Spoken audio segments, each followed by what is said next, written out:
और गोरखपुर की चोरी चोरा की घटना का इस शताब्दी वर्ष भी है। याद करिए 4 फरवरी 1922 को गोरखपुर के ही चोरी चोरा में ब्रिटिश हुकूमत की चूलों को हिलाने वाली यहां के स्थानीय नागरिकों का वहां संघर्ष, जिसने भारत के इतिहास को पूरी तरह बदलने का कार्य किया और विदेशी हुकूमत को अंतिम चेतावनी दे डाली थी कि अब बहुत अधिक दिनों तक भारत गुलाम नहीं रह सकता, भारत अपनी आजादी लेकर के ही रहेगा। वैसे ही जैसे महंत दिग्विजय नाथ जी महाराज ने जब 1932 में महाराणा प्रताप शिक्षा परिषद की स्थापना की होगी, तब इन शिक्षण प्रशिक्षण संस्थाओं में पढ़ने अध्ययन और अध्यापन के साथ जुड़े हुए सभी के शिक्षकों के लिए, छात्र छात्राओं के लिए एक आदर्श रखा महाराणा प्रताप का। स्वदेश और स्वाभिमान क्या होना चाहिए, उस स्वदेश के लिए, स्वभक्ति के लिए, देशभक्ति का, शौर्य और पराक्रम का जीवन में क्या महत्व होता है, उन भावों के साथ जोड़ने के लिए, त्याग और बलिदान मातृभूमि के लिए किस रूप में किया जाना चाहिए, महाराणा प्रताप का जो आदर्श आप सबके सामने प्रस्तुत किया, वह प्रस्तुतिकरण उस कालखंड में चोरी चोरा की घटना के दौरान भी प्राप्त होता है, देखने को मिलता है। एक साथ अनेक घटनाओं का साक्षी ये वर्ष हम सबके लिए अत्यंत महत्वपूर्ण है। प्रधानमंत्री मोदी जी की बात कहते हैं, ये अमृत काल है और अमृत काल महत्वपूर्ण होता है। ये व्यक्ति पे निर्भर करता है अमृत काल का फल किस रूप में लेता है, और मैं तो मानता हूं साक्षात फल आपको प्राप्त हो रहा है। कल सायकाल में अनुराग जी से भी, रवि किशन जी से भी, डॉक्टर राधा मोहन जी से भी, डॉक्टर धर्मेंद्र सिंह जी से भी इनसे पूछ रहा था कि भाई कैसे होगा। कल सायकाल बारिश हो रही थी और अभी मैं देख रहा हूं इतनी तेज धूप है, इतनी तेज धूप है कि सामने जो बच्चे बैठे हुए हैं उनकी आंखों में, और जो अतिथि बैठे हुए उनकी आंखों में तेज धूप के कारण उनको स्वयं की कठिनाई महसूस हो रही है।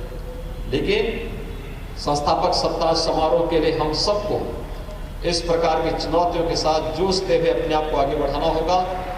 1 सप्ताह तक ये कार्यक्रम चलेंगे और 1 सप्ताह के कार्यक्रम के बाद जो अनेक प्रकार की प्रतियोगिताएं चलेंगी।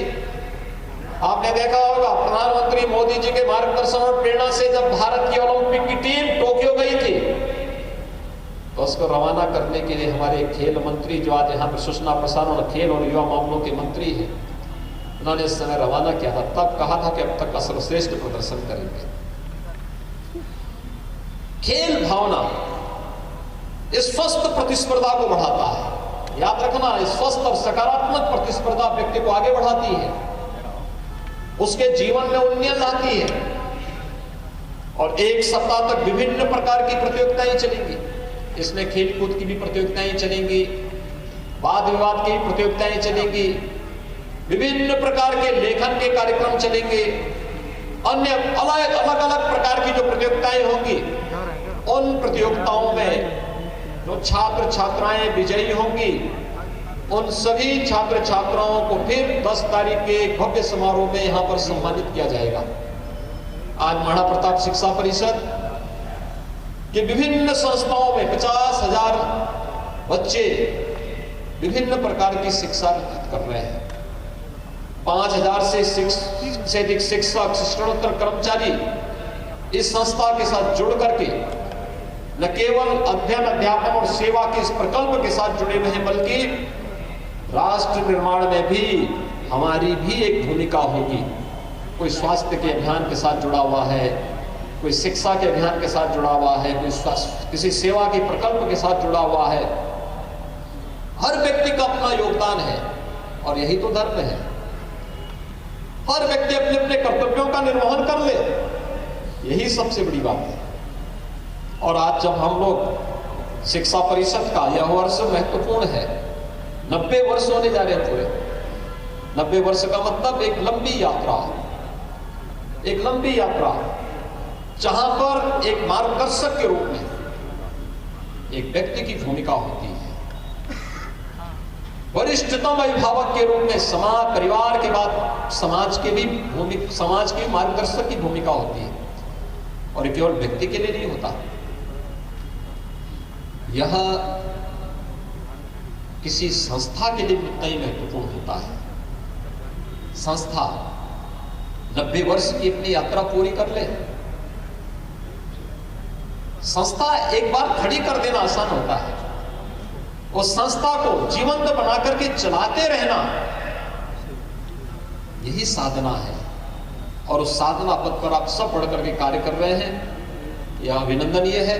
मैं एक बार फिर से आप सभी को महाराणा प्रताप शिक्षा परिषद के संस्थापक सप्ताह समारोह के अवसर पर चलने वाले इन सभी कार्यक्रमों के साथ उत्साह और उमंग के साथ, पूरी निष्पक्षता के साथ, स्वस्थ प्रतिस्पर्धा और सकारात्मक भाव के साथ आगे बढ़ाने के लिए आपका आह्वान करते हुए आप सबको 90 वर्ष की इस यात्रा के लिए हृदय से बधाई भी देता हूं, और साथ साथ इस अवसर पर मुख्य अतिथि के रूप में उपस्थित माननीय श्री अनुराग ठाकुर जी का, अन्य गणमान्य अतिथियों का हृदय से स्वागत और अभिनंदन करते हुए इस पूरे अभियान के प्रति अपनी शुभकामनाएं देता हूं। धन्यवाद। जय हिंद। तो मुख्यमंत्री योगी आदित्यनाथ को आप सुन रहे थे, जो गोरखपुर में आज मौजूद हैं। महाराणा प्रताप इंटर कॉलेज में कार्यक्रम रखा गया है। नई शिक्षा नीति का भी उन्होंने इस दौरान जिक्र किया, और प्रधानमंत्री मोदी के द्वारा जो विभिन्न परियोजनाएं पूरे देश भर में चलाई जा रही, चाहे वो कोरोना काल में लोगों की चिंता हो, लोगों की व्यवस्थाओं को लेकर हो, उन तमाम बातों का जिक्र किया है। और उनके साथ में केंद्रीय मंत्री अनुराग ठाकुर, गोरखपुर के सांसद रवि किशन भी मौजूद हैं। और आज गोरखपुर में महाराणा प्रताप शिक्षा परिषद का कार्यक्रम है, उसी में शामिल होने के लिए मुख्यमंत्री योगी आदित्यनाथ गोरखपुर में मौजूद हैं। मुख्य अतिथि केंद्रीय मंत्री अनुराग ठाकुर भी उनके साथ में मौजूद हैं।